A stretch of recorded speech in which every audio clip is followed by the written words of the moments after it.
If you want to support the platform just in case anything like this happens again, you can do it by way of PayPal, Patreon, Cash App, and also by the Anchor.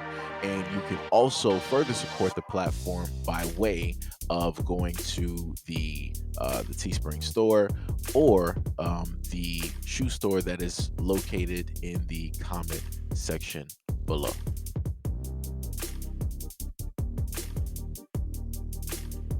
The athletic equipment industry brings in millions of dollars annually. This is evident in a 2021 report published by Statista. It reported that the U.S. wholesale sales of basketballs amounted to an estimated $286 million, making it a lucrative sector for entrepreneurs. The sector is also among the less diverse business ventures in America. It is largely dominated by companies operating and owned by whites. This became clear to Oran Booker whenever he went to support his son at team practices and games. Oran Booker observed that equipment used by the players, trainers, and coaches was developed by 4 companies, and not even a single one of them was black owned. This inspired him to start Dawg Sports so as to become a major supplier of athletic products. He established the company with his son Kendall. When thinking about sports, it's likely that several black stars across all sports, basketball, football, tennis, or soccer, come to mind easily, Booker told Black News. Black people have contributed much to sports, attracting fans and diverse audiences, redefining the game and helping shape its culture, yet so few are found behind the ball, particularly when looking at industries like sports equipment.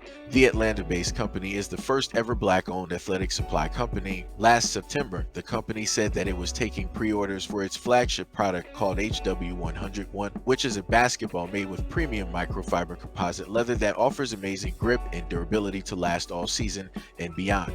HW101 stands for Hard Work 101 and is inspired by the fact that excellence on the court requires hard work. Booker also wants the name to be a constant reminder of what it takes to succeed. You have to put in hard work, and I like to deal with people who like to work hard, he told Rolling Out. I want that to be a representation of, if you see this, you're going to want to put that effort in, and you're going to want to go above and beyond. When I was growing up playing football, they told us to give 110%. I don't know how the H you can do that, but that's what we had to do. Booker said his focus is to produce top quality products for students of the game at various levels. We believe in high standards and high quality. Our ball is for people who are serious about improving their game, said Booker. I love the game and continue to play and coach, so I know firsthand that no matter how talented you are, it requires an investment in the best equipment, time, and effort. Booker added that owning an athletic equipment company is not only to make the industry diverse, but to also build generational wealth for his kids.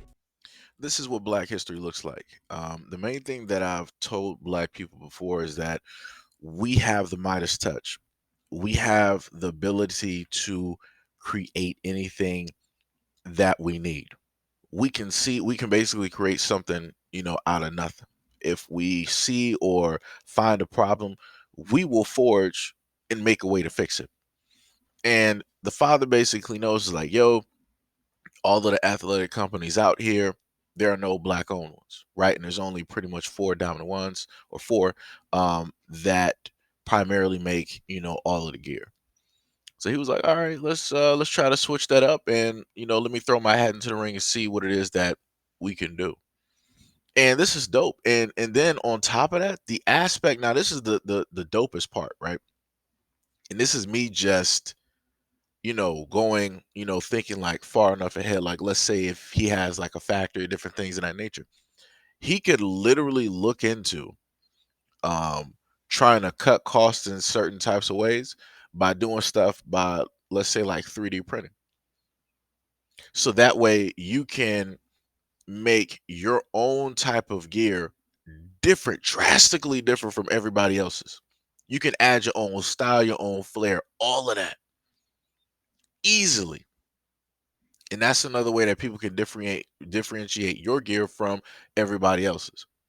Because I'm pretty sure a lot of the companies, they pretty much use molds at this moment in time. That's, the tried and true way to, do a lot of things when it comes to the industry when you need to mass produce something very quickly, effectively and cheap and all of those great things. It's pretty much mass produced like that in the factory. This method is a little bit different.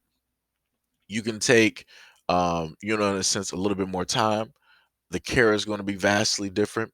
The quality is also going to be different as well.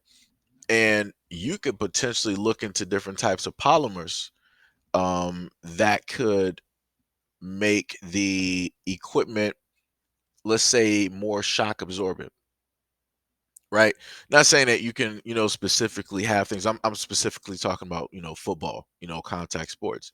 Um, Not saying that you can, in a sense, do anything when it deals with like the neck, because I feel like you would need a full armor type of setup, something that would rest directly on the shoulders, and then the helmet would, in a sense, connect, directly to it. So therefore, the shock from the helmet would basically go from the head down into the armor, therefore relieving the shock, off of the neck, and hopefully alleviating any possibility of the injuries that we normally see. But whatever. That's just, something thrown out there. But like I said, this is Black History. And this is something that needs to be talked about, that needs to be pushed, that needs to be celebrated. We have a lot of kids in the Black community who do a lot of sports. And, this is a way for us to start pushing more money directly, from our community to our own people who are starting their own businesses, so that we can support them, so that they can become $1 million or multi-million or $100 million, corporation. That's what we need to do. This is, 2023 should be that start where the money should start changing hands from where it normally goes to us.